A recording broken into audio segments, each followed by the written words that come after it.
प्रणाम बेटा, कैसे हो? अच्छे हैं सर। आज तारा खातर लाया हूँ भाई SCRT कक्षा 5वीं। विषय है EVS यानी कि झरोखा। पाठ है 6 आप बीती।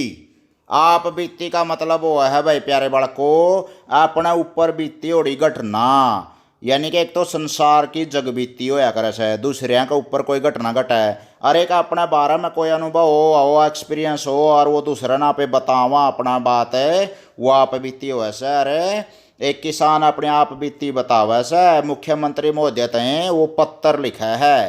पाती का मतलब वो है पत्थर, इसमें आ रहा है राम मेहर की पाती। पाती का मतलब पत्थर से। और वो अपनी के घटना बतावा है कि भाई मेरे पास 2 एकड़ जमीन से थोड़ी से, भाई जमीन में फसल कम हुआ से, सूखा, महामारी या फिर जैसे ज़्यादा से ज़्यादा बाढ़ आ जाए हैं या फिर कोई बीमारी लग जाए है फसलों में, सारी ढाल की समस्या से हैं किसान के लिए। और वो अपनी समस्या ने मुख्यमंत्री तय चिट्ठी लिख कर अपनी गाँव है अपनी बात है। तो देखो उसकी बात की तरफ कोई व्यवस्था ध्यान देवा है कि नहीं देवा है। प्यारे बड़को अन्नदाता है, जय जवान जय किसान का नारा देवा सा पे, अन्न ता अपना पेट भरा सा, तो यो अन्नदाता अन्न पैदा करके न सब न सुख की नींद सुहावे से। और फिर भी इसका बुरा हालात से एक बारी कया भी तो था, आजाद सिंह जो खंडा खेड़ी गायक है गाया करें से, अकबई मने कातक बदी अमावस थी और दिन था खास दिवाली का, मेरी आँखें के माँ आंसू आगे जब घर देखा मनाली का। भाई हालात बहुत ही नाजुक हो ऐसे किसान के फिर भी। और 3 टाइम अन्न खावा यहाँ पे, इस बिना सरदा को नहीं। और यूँ पैदा करने वाला अन्नदाता फिर भी बुरे हालात से गुजर रहा है, व्यवस्था की कमी से, अकड़ियाँ जनसंख्या का दबाव से। के मामला है कि नहीं, सारी बात पढ़ांगे भाई इसमें। तैयार हो लड़वो? हाँ जी। तो इसमें राम मेहर की पाती में ये लिखा है, पत्र लिखा है मुख्यमंत्री महोदय हैं, आदरणीय मुख्यमंत्री जी सादर प्रणाम।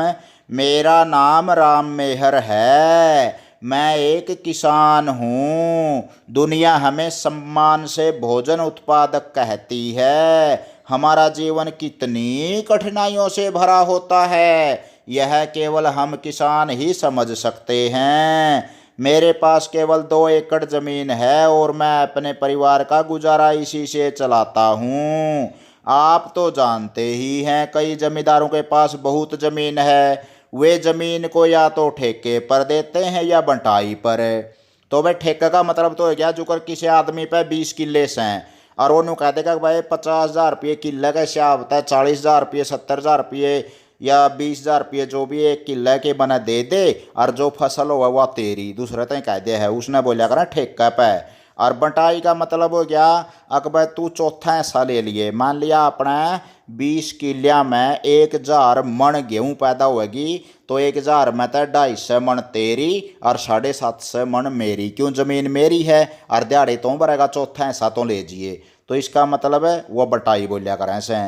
तो किसी भी डालता है बड़ा जमींदार दूसरा पे खेती करवावा से, अपना आप को नहीं गात पेलदा। और छोटा जमींदार ना अपने आप हाड खोखले करने पड़े से, भाई दिहाड़े भरने पड़े से, पसीनम पसीने लटो पिन रहे सारा कुंबार, फिर भी कि मैं हाथे नहीं लगता, क्यों जमीन थोड़ी हो ऐसे।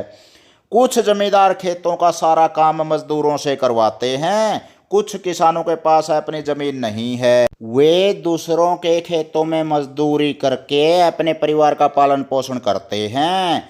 हमारे गांव के कुछ किसान अनाज उगाते हैं, कुछ दालें, कुछ सब्जियां भी उगावे हैं। यानी कि कोई सब्जी की खेती करे, कोई दालें की, और कोई अनाज जैसे गेहूं चावल आदि उगावा है भाई। कई किसानों के फलों के बाग भी ला रहे हैं भाई, कई फलों के। तो डाल डाल की खेती हो वैसा। कुछ साल पहले तक तो जमीन की उपज से परिवार का गुजारा हो जाता था, लेकिन अब एक समान और नियमित वर्षा न होने के कारण गुजारा करना मुश्किल हो रहा है। तो भाई इसने चिट्ठी में लिखा कि भाई पहला तो लगभग गुजारा हो जंदा, महंगाई भी कम थी, और आजकल महंगाई ज़्यादा होगी। एक डाले की वर्षा को नहीं होती, कुया ज़्यादा हो जैसे और कुया जमा कम रहा है, जैसे सूखा पड़ जैसे। तो नियमित वर्षा निरंतर टाइम पर वर्षाएं को नहीं होती, क्यों प्रकृति का संतुलन बिगड़ रहा है, पेड़ पौधे काट दिए गए, जनसंख्या का दबाव से। तो बारिश भी भाई बेटे में हो ऐसा, कुया तो नर्रे ओले पड़ जैसे फसल बर्बाद हो जाए हैं, कुया सूखा पड़ जाए जिस तरह सूख जाए हैं। तो आगे के लिखा है चिट्ठी में प्यारे बालको, देखियो एक कृषि वैज्ञानिक आया और उसने सलाह दी गांव में, क्यों अनपढ़ भोले भाले लोगों में से इतना न्यू तो होंदा को नहीं भाई, पढ़े लिखे और किताबा में तो बेच लेंगे। एक अधिकारी ने एक जानकारी दी है कि भाई न्यू न्यू खेती करो, अदल बदल के बीज बो, घना DAP और यूरिया खाद इनका प्रयोग ना करो, देसी खाद डालो और देसी तरीक़ा था अपना बढ़िया अनाज पैदा करो। तो के कहा देखियो, लगभग 2 साल पहले हमारे गांव में एक कृषि वैज्ञानिक आए थे। उन्होंने बताया था कि ज़्यादा उपज के लिए खाद के साथ साथ सही मात्रा में उर्वरकों और अच्छी किस्म के बीजों का प्रयोग करना चाहिए। सही समय पर फसलों की सिंचाई और कीड़ों से बचाव का प्रबंध भी जरूरी है। खेत में बार बार एक ही तरह की फसल बोने से मिट्टी में कई पोषक तत्वों की कमी हो जाती है, इसलिए फसलों को अदल बदल कर बोना चाहिए। तो भाई वो न्यू कहा है कृषि अधिकारी, अगर भाई अदल बदल का बो, एक डाल की फसल बोआंगे तो इसमें जो पोषक तत्व हैं जमीन में उनकी कमी हो जाए है। जुगर अपना शरीर में पोषक तत्वों की प्रोटीन, कार्बोहाइड्रेट, वसा, विटामिन, खनिज लवण, पानी इनकी जरूरत हो है ने न्यूए फसला ने अपने पोषक तत्वों की जरूरत हो है। जुगर लोहा तत्व, फास्फोरस है तो नाइट्रोजन वगैरह है, उनकी तत्वों की कमी हो जाए के डाल की फसल बोआंगे तो ई पे सारी साल खिचड़ी खाए जावा, कड़ी खाए जावा, तो उस बात को नहीं बना। अदल बदल का भोजन खाना चाहिए अपने डाल डाल का, इसी तरह डाल डाल की फसल भी बोनी चाहिए अदल बदल के, ताकि जमीन का उपजाऊपन बना रहे। मैंने कृषि वैज्ञानिक की बातों का ध्यान रखने का फैसला किया ताकि फसल अच्छी हो। पिछले वर्ष मैंने धान बोया था, वर्षा न होने के कारण पड़ोसी किसान के ट्यूबवेल से अपने खेत की सिंचाई की। तो प्यारे बालको देखो भाई, वर्षाएं तो होई कोई नहीं, और नहीं वर्षाएं तो होगी तो पानी पड़ोसी पर लेना पड़ा उसने, और पड़ोसी तय पानी लिया तो एक बारी दे दिया, 2 बारी दे दिया, वो भी कह ले लिया भाई, तो कुल मिलाकर ना उसकी ब्रेन माटी होगी। वर्षाएं तो नहीं होने के कारण है, और जब पानी नहीं लावा फिर फसल सूख जाए।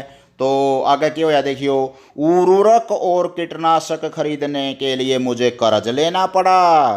कीटनाशक तो है भाई जो कीड़े मकोड़िया ना मारे हैं, जो फसल ना बर्बाद करे हैं नहीं कीट पतंगे, और उनकी दवाई हुआ है कीटनाशक, और उर्वरक हुआ है जो खाद के कट्टे आ करे हैं, जो पौधा ने पोषक तत्व देने खतरा पे गेड़िया करा हैं कट्टे। तो उसने कर्जा ठाना पड़ा भाई अड़ती पता है, पर वर्षा की कमी से फसल सूख गई। आखिर सिंचाई के लिए बार बार पानी कौन देता। कुछ साल पहले भी ऐसी ही स्थिति में अकाल पड़ा था और भूखमरी की नौबत आ गई थी। भाई भूखमरी हो गई थी, एक किस्म की अनाज पैदा होया नहीं। कई साल पहला की भी बात बता रहा है बेचारा भाई, अपना दुख रोया है, और कोई दुखड़ा सुन लिया है तो सुन लिया, नहीं तो अपना तुक्का मारा है बेचारा भी। नवंबर मास में मैंने गेहूं बोया था, सर्दी लगना था पहला गेहूं बोया करा है भाई, रवि की फसल हो ऐसा या गेहूं चना।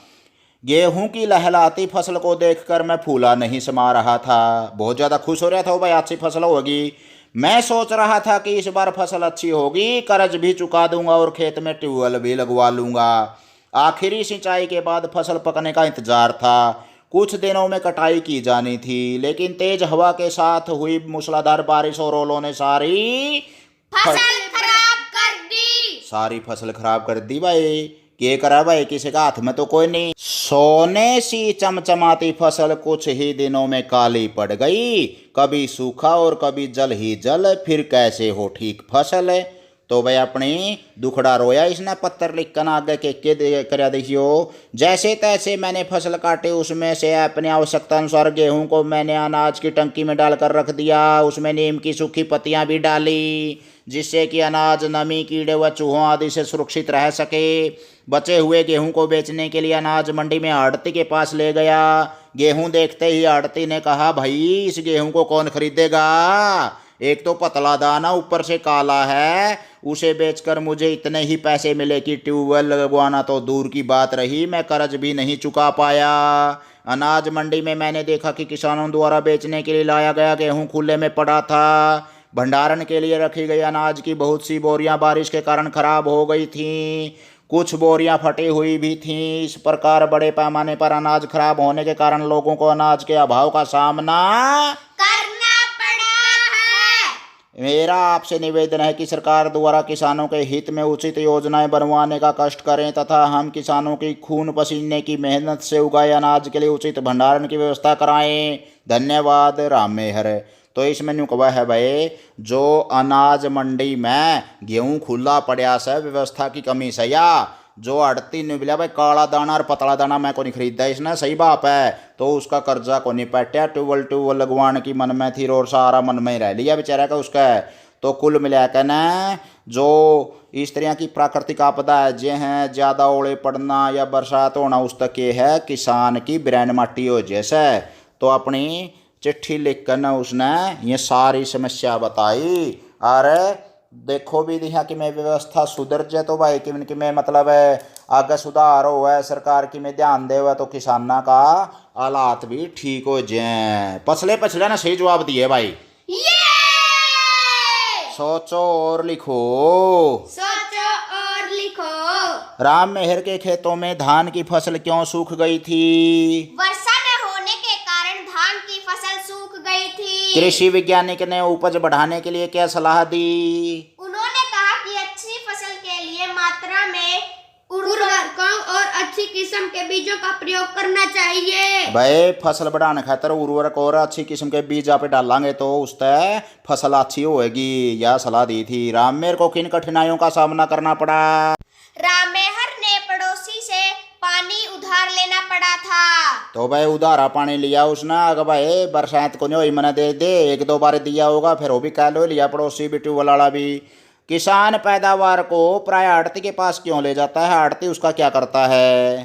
तो इसमें भाई देखो, आड़ती हुआ है बंध्या उड़ा, एक किस्म का गाहक हुआ है किसान उसके पास है और वो उसकी फसल खरीदेगा और उसने फिर वो ब्याज बट्टू पे पीछे भी दे दिया से। तो भाई साल 6 महीने अलग वो पीछे उधार दे दिया है, जहाँ तक उसके पास उसने फसल गिरनी पड़ा हुआ जितनी हुआ उसके पास है। तो अड़ती बंदे उड़े से हुए हैं किस्म के और उसने वहाँ पीछे मिल जाए, टेम के ऊपर कोई अड़ांस लग जाए तो दुख सुख की और उसकी फसल बिक जाए आगे और अड़ती न कमीशन बन जाए है। तो इसलिए अड़ती के पास ले गया था वो, अड़ती आगे बेच दे उसने, बीच में अपना उसने मुनाफा हो जाए अड़ती ने और ब्याज बन जाए न्यारा किसान तय देगा न पीछे। आवश्यकता पड़ने पर किसान पैसे किन से उधार लेता है और कैसे चुकाता है? किसान आड़ती से पैसे उधार लेता है और उसकी जो पैदावार होती है खेतों में उससे वह पैदावार चुकाता है। पैदावारी से पैसे चुकावा से और आड़ती से पैसे ले ले से। और तुम्हारे घर में अनाज को सुरक्षित रखने के लिए क्या उपाय किए जाते हैं? अनाज को धूप में सुखाया जाता है, टंकी में रख करके उसमें नीम के सूखे पत्ते डाले जाते हैं। पहला तो सुखा देंगे उसने, नमी 14% रह जाए नहीं, यानी कि दांत का तड़ा दाना दबा के देख लो, कटते ही बोलेगा नहीं, या इसके नमी थोड़ी रह जाए जब तो के करांगे टंकी में बुखारी में या कुठला आदि में गाल के ना उसमें नीम के पत्ते डाल दिया सूखे और उससे फिर उसमें डोरा सुरसरी को लग गए। अब बताओ भाई, क्या तुम किसी किसान परिवार को जानते हो? हाँ जी, मैं कई किसान परिवारों को जानती हूँ। भाई अपने आपके दादाजी हैं बहुत बड़े किसान रहे हैं नामी ग्रामी गांव कापड़ों में, और आपके आसपास जितने भी पड़ोस में हैं वो सारे किसान से हैं। उसके पास कितनी जमीन है? उसके पास 6 एकड़ जमीन है। 6 एकड़ जमीन है अपने पड़ोस में है भाई, अपने बाहू और करे और उन्होंने राज सिंह के हैं, हरदेव के हैं, पड़ोसी बहुत से किस किस के नाम गिना सारे किसान हैं ये। क्या उस जमीन को उसके परिवार का गुजारा हो जाता है? हाँ जी, उस जमीन से उसके परिवार का गुजारा हो जाता है। भाई लगभग काम लाई पेट चलाई चले जावा है सबका जो किसानी खेती करें से, और उनसे कोई अच्छी विपदा पड़ा है कई बार भाई पैसा लेना देना ठायादरी सब न करनी पड़ा सब ये तो छोटे किसान बड़े किसान है, छोटे किसान बड़े किसान, पता करो और लिखो। पता करो और लिखो। तो भाई इसमें ये 2 चित्र दिखा रखे, किसान तो हाथ तक काम कर रहा है, छोटा किसान है तो उसमें ज़्यादा से ज़्यादा वो ट्रैक्टर चलवाओगा या किराया पे खेती पे मजदूर लिया होगा तो सारे वहाँ दिहाड़ी वाले ले जाएंगे, उसका तो बेचारे का खुद अपना हाट पहले से हर किमें दाने इकट्ठे करे से। और जो बड़े ज़्यादा से ज़्यादा फार्म हाउस बना कर ट्रैक्टर में खेती करें घनी जमीन वैसे वहाँ भाई मशीना गला काम करा लिया, अपना बोया भाई बिजाई जो भी है पानी पुनी लान करो सारा। तो ज़्यादा ज़मीन वाले बड़े किसान हो गए और भाई 2-2 एकड़ किल्टा ले वो छोटे किसान हो गए। तो पता करो और लिखो। मैं तुम्हारे गांव में सबसे ज़्यादा ज़मीन किसके पास है, कितनी है? तो एक किसान है भाई अपने काला काला नाम से है, या और भी बहुत से ऐसे हैं किसान जिनके पास अच्छी ज़मीन है। अपना कपड़ों तो बहुत ज़्यादा ज़मीन में मशहूर से आसपास कई शहर जिला में और भी तारे गांव में भाई जोता में सुनो हो बच्चों, ज़मीन किसके पास है पता करियो अपने। ठीक है जी। वह अपने खेतों में खुद काम करता है या किसी और से करवाता है? ज्यादा जमीन वाला अपना काम हट पेला को नहीं भाई, वो तो अपना और सार सपाटा में रहोगा अरे मजदूरों पे या फिर अपना बटाई ठेका पे दे दिया से। तुम्हारे गांव में कितने तरह के किसान हैं, कौन कौन से? हमारे गांव में अलग अलग तरह के किसान हैं जो अलग अलग तरह की फसलें बोते हैं। भाई कोई सब्जी उगावे से, कोई दाल की खेती करे से, कोई बाग ला रहा है, कोई अनाज पैदा करे से। तो कई कई तरह के किसान हैं जो छोटी जोत भी है बड़ी जोत भी है। किसी ने सर्या से और भाई किसी ने मतलब हाड पेलने में सारा जिंदगी गुजर जैसे। तुम्हारे क्षेत्र में कौन सी फसलें उगाई जाती हैं? गेहूं, चावल, आलू, ज्वार, बाजरा, चना, महा, अरहर, मक्की। बहुत बढ़िया भाई, स्त्रियों की फसल अपने बोई उगाई जावा। हालांकि थोड़ा सा टिब्बे वगैरह आ जाए हैं अपने शहर में, नाली में है उधर खादर वगैरह में, उसमें और भी जीरे वगैरह धान वगैरह लोग लगाए हैं, ईख बोए हैं। किसको कितना पानी? किसको कितना पानी? अखबारों की कटिंग आ रही है भाई दो इसमें। एक तो 1.25 लाख एकड़ में लगी फसलें बर्बाद होगी। क्यों? क्योंकि ओलावृष्टि होगी, ज़्यादा बारिश होगी। जहाँ तक मेवात में ओलावृष्टि से फसलों को भारी नुकसान हो या एक यह खबर दे रखी है भाई, ये ओले तो सारे पड़ते रहे हैं लगभग आई साल एक बार तो नुकसान करे कर जाए भाई। के करिए कर्ज जाए बहुत बड़ा है किसान का, तो थोड़ा सा तो झेला है बेचारा सारा छाती पर मुक्का मार के न। अब बताओ भाई, ऊपर दी गई अखबारों की खबरों के शीर्षक पढ़ो और बताओ क्या तुम्हारे इलाके में भी कभी बेमौसम बारिश व ओलावृष्टि के कारण फसलें बर्बाद हुई हैं और कब कब हुई हैं? हमारे इलाके में भी कभी बेमौसम बारिश व ओलावृष्टि के कारण फसलें बर्बाद हुई हैं। भाई कई बार बारिश होती रहो, वैसे स्त्रियां पकी पकाई फसल मुंह में तक काट लिया भाई, ये तो जमा तो बहुत सी कई बार बारिश ओलावृष्टि हो जाए तो कलजा फटू फटू करें जा वैसे करा के भाई, फिर इसका गाथ नहीं अटते किसी के। बेमौसम बारिश व ओलावृष्टि के अतिरिक्त फसल बर्बाद होने के कारण और कौन से हो सकते हैं? तो भाई कई बार टिड्डी दल आजे है जो हरियाणा में, सिरसा में, रेवाड़ी में, राजस्थान साइड में, नारनौल के आसपास जो भी तो टिड्डी दल ने नुकसान कराया है 2020 में ही बे। और इसे तरह आगे मतलब बहुत से कारण ऐसे उसका कीट इसे से आ जाए जो दवाइयाँ तभी को नहीं मरते, दवाई का असर नहीं होता, चाहे तो नकली मिलावट की दवाई आ जाए हैं, चाहे फिर वह कीटे इसे पकड़े हैं।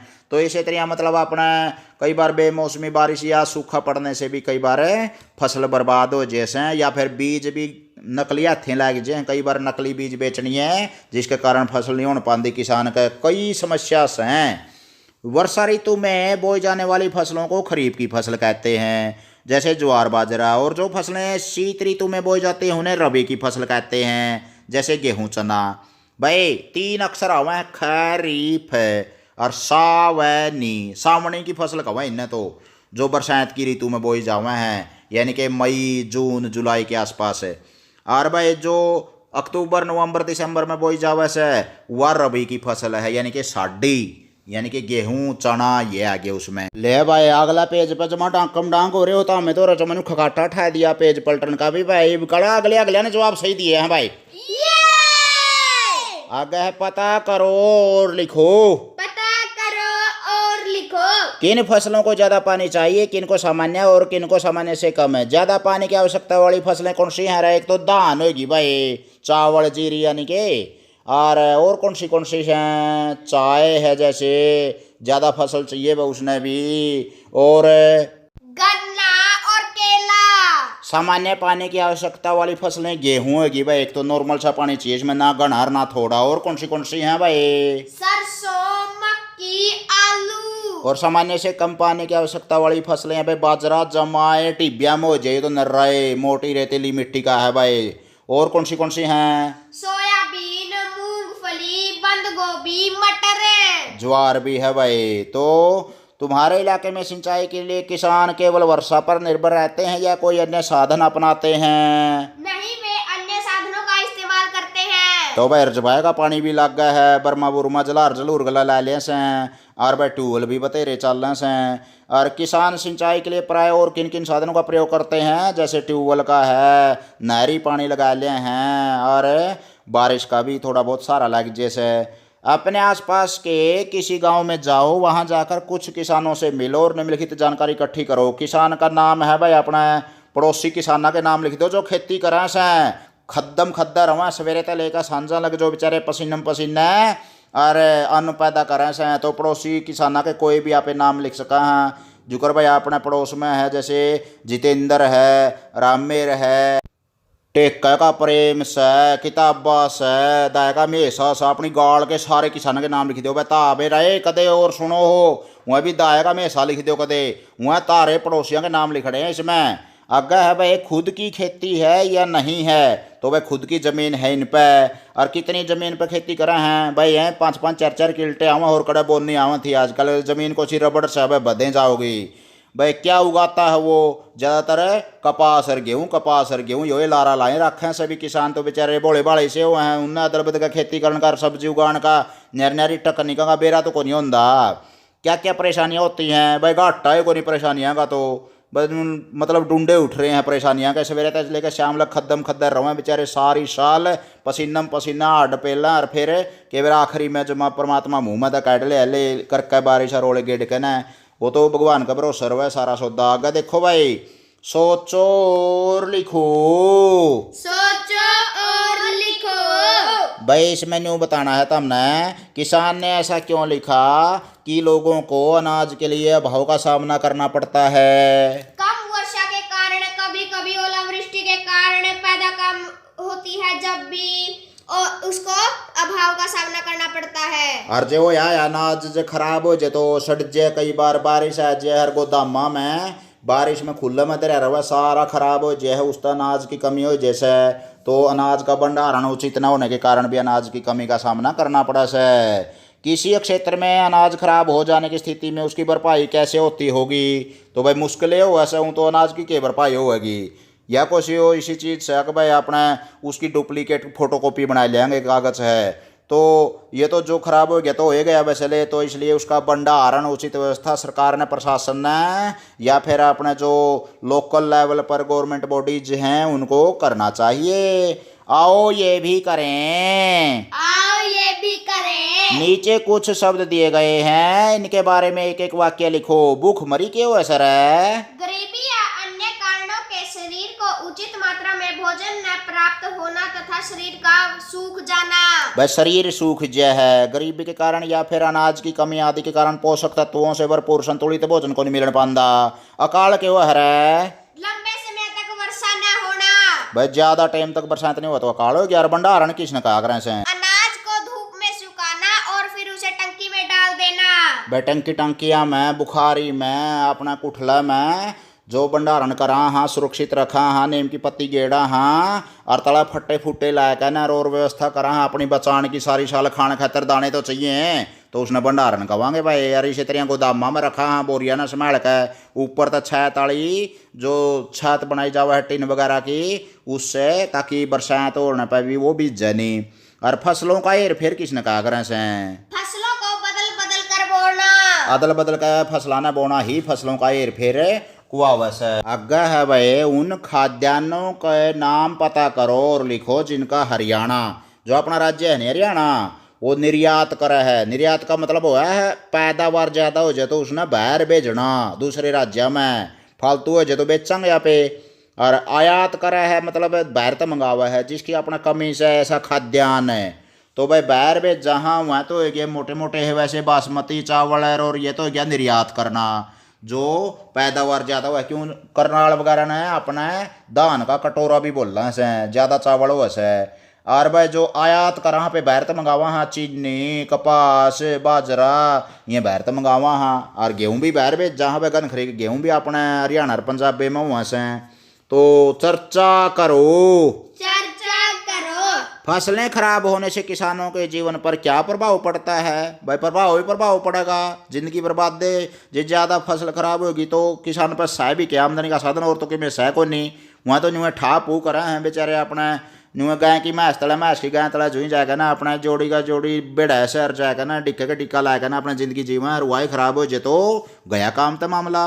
क्या जमींदार भी इससे प्रभावित होते होंगे? ना जी, जमींदार प्रभावित को नहीं होते क्योंकि उनका तो रगड़ी जमीन हुआ है। भाई गणा क्या असर पड़ा था उस पर थोड़ा बहुत, तो ज़्यादा असर तो नहीं पड़ता उन पर, तो थोड़ा बहुत मान लिया बेरा भी नहीं पड़ता उन्हें, तो इस तरह भाई कमा पेशी हो कि नहीं हो जे कोई फसल बर्बाद हो जो है तो किसान का अनपढ़ होना भी कठिनाइयाँ पैदा करता है। कैसे भाई? अनपढ़ किसान होगा ना तो उसने ब्याज बुट्टू का चावा वाड़ती अड़ा ना भाई, उसने कि मैं जो भी दवाई बूटी लिया हुआ है बीज खाद लिया हुआ है उनका असली नकली का बेरा पाटा है। ISI मार्का कौन सा है, शुद्ध मानक जो भी चीज़ मिलेगी मान लिया सरकार की तरफ तय मान्यता प्राप्त होगी तो उनका तो कौन बेरा पाटा है। उसने अनपढ़ होगा तो बेचारा हो तो न्यू ठा लिया होगा दूसरा पे विश्वास करके। और भाई जमाना आ रहा तो गणा तेज काट लिया खाया कहना जमा छका भी कोई नहीं, तो भाई किसान अनपढ़ होते हुए कठिनाइयों से सामना करना पड़ेगा उसने। तो क्या मुआवजों के पैसों से किसान के नुकसान की भरपाई हो जाती होगी? ना, मुआवजा तो ऊँट का मुंह में जीरे का बराबर मिला है। थोड़ा सा मुआवजा का मतलब वो है फसल बर्बाद हो जाए तो सरकार उसने थोड़ा बहुत सहारा दे दिया है। अक भाई जमा सांस तो चल दे रहोगे नहीं मर रहेगा तो तड़फदा रहोगा, तो उस तक के गड़ हो ऐसे। अगला पेज पर चलो भाई, थोड़े से रही थोड़ा और खींच का ले लो बस ले। चित्रों को देखो और लिखो कि आवश्यकता से अधिक वर्षा और वर्षा की कमी का लोगों के जीवन तथा फसलों पर क्या प्रभाव पड़ता है। तो भाई ज़्यादा बरसात हो रही दे पहाड़ों में ये मकान से ज़्यादा बारिश हो जाए तो क्या प्रभाव पड़ेगा रहा है, फसल जल जाएंगी। और भाई थोड़ा बहुत तो दाग उठ जा कर है चावल चूवल जीरी जारी तो मान लिया। और क्वादी फसल तो इसी है भाई थोड़ा है मैं ख़त्म बचले पत्ते जल जाए और सारी फसल बर्बाद हो जाए। ज़्यादा बरसात हो जाएगी तो मिट्टी का कटाव होगा, बाढ़ आ जाएगी, गर्मी बह जाएगी। और भाई वर्षा की कमी होगी मान लिया तो भूखमरी ज़्यादा होगी और कुछ भी अनाज पैदा नहीं होगा। भाई पानी पक्का है देखो, और पानी होगा नहीं तो सूखा में क्या होगा, नराए गाम लकड़ेगा बचले रात ने भी अच्छी गर्मी पड़ेगी जब तो जे बारिश नहीं होगी तो कुल मिलाकर न पानी की कमी तय बरसात की कमी तय जो भूखमरी पैदा हो ऐसा या फिर अपने फसल बर्बाद हो जैसे पैदा ही नहीं होती उगदा को नहीं दाना भी। और ज़्यादा होने तय जड़ जह पौधे और उस पर भी अकाल पड़ने की संभावना हुआ है। ज़्यादा अतिवृष्टि और अनावृष्टि दोनों ही नुकसानदायक है। यानी कि किसी सहकारी संस्था का भ्रमण करो, निम्नलिखित जानकारी इकट्ठी करो और लिखो। संस्था का नाम है भाई जो अपना आसपास जो किसान है जो अपना कर्जा वगैरह भी देवा है, क्रेडिट कार्ड भी बनावा है। तो जैसे ग्रामीण बैंक है अपने, यूको बैंक है कापड़ों में। इसे तरिया जो ये पोस्ट ने सुना है रिकेश कापड़ो यूट्यूब चैनल पर सारे बालक है तो तारे गामा में भी अपना अपने जगह पे बैंक वगैरह होंगे भाई, किसान ओडा जानते होंगे, कर्जा लेंदे होंगे, क्रेडिट कार्ड बनवाते होंगे, ATM कार्ड वगैरह जो भी है और उस पर फिर अपना काम चलाते होंगे। ऋण वगैरह जैसे अपना उठावा से कर्जा उठावा है बैंक में तो लोग और अपना खेती करें से तो संस्था का नाम है अपना बैंक का नाम लिख दो। सर्वोच्च पद अधिकारी का नाम है जैसे ग्रामीण बैंक में है मैनेजर हो या बैंक का।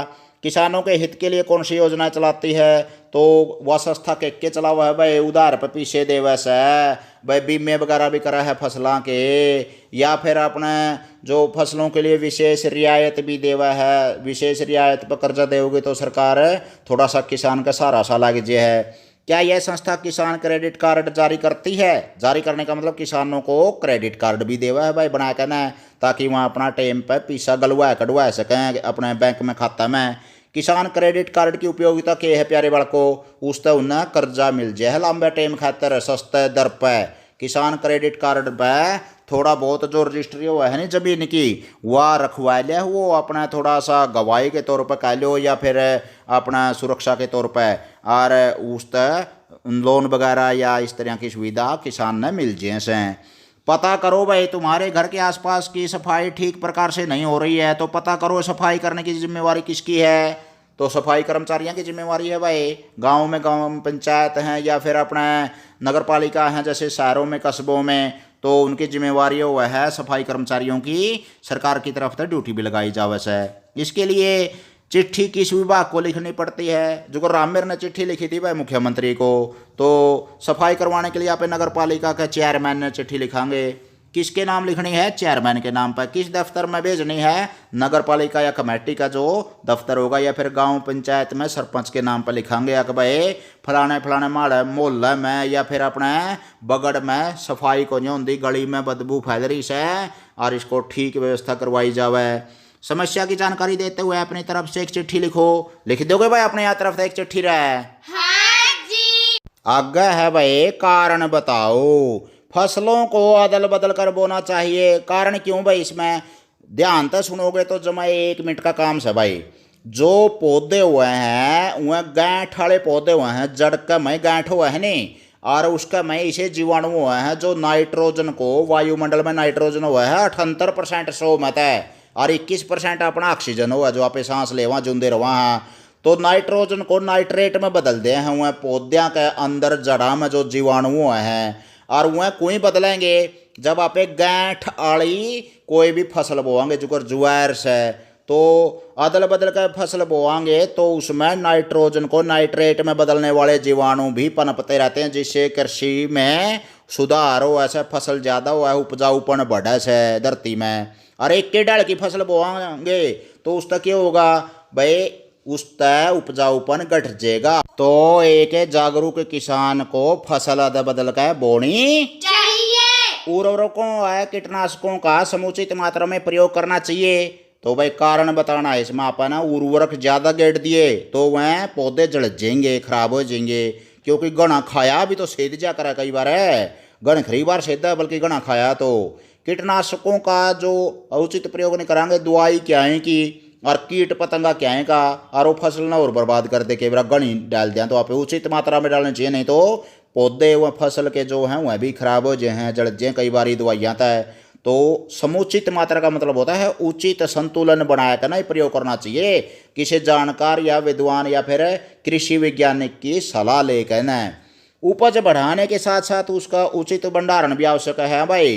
बो लिया, बह दिया, जो भी सारा सौदा उगा ली, दिहाड़े भर लिए, साल भर पसीना पसीना होया, और फिर वो लिया कर ना अपना राम बरस जाए ऊपर उड़ा आंगन में गेट दिया, तो सारा बह जाए खाड़ में बह रहे, तो उसका क्या फायदा होया भाई दिहाड़े भरने का? तो उसका उचित भंडारण होना चाहिए ताकि सारी साल पे सूखा और बढ़िया अनाज खा सका, उसमें डोरा सुरसी गुण वगैरह पैदा नहीं हुआ है। तो कुल मिलाकर न अपन उचित भंडारण करना चाहिए। नीम के पत्ते डाल कर न बुखारी में, कुठले में या टंकी वगैरह में अच्छी तरह सफाई करके सुखा के अनाज को सही तरह से रखना चाहिए अपने बोरी बारिया में बरकन। समझ में आया भाई? हाँ जी। और जो बड़ा लेवल पर करना है बड़े गोदामा में, उसमें भी प्रशासन सरकार ने अच्छा ध्यान देना चाहिए ताकि वो सारी साल किसी कारणवश भूखमरी या ज़्यादा बरसात होने से अगर अनाज की कमी भी हुआ है तो जनता भूखी नहीं मरे। ले भाई यो था अपना पार्ट 6। अपना फिर गेड़ा मारियो भाई VS पहले तलेगा 5 मिनट का सारा सिलेबस है। लाइक शेयर सब्सक्राइब जरूर कर दियो। हरिकेश कापड़ो यूट्यूब चैनल है भाई। जमा ज्ञान का बरोटा गोल का पीजो। और भाई नवोदय और सैनिक स्कूल की तैयारी करनी है तो 5वीं के बच्चे विशेषकर कान खड़े कर लो। इस चैनल पर रीजनिंग है, गणित की समझ है, व्याकरण की समझ है। जिंदगी में भविष्य में कोई भी टेस्ट देना है तो नींव मजबूत करने खातर ज्ञान का Barota Rikesh Kapdo. Like share subscribe जरूर कर आगे बांट दियो भाई। शिक्षा बांटियो बढ़िया करा है। फिर गेड़ा मारियो। बोलो बच्चों जय हिंद।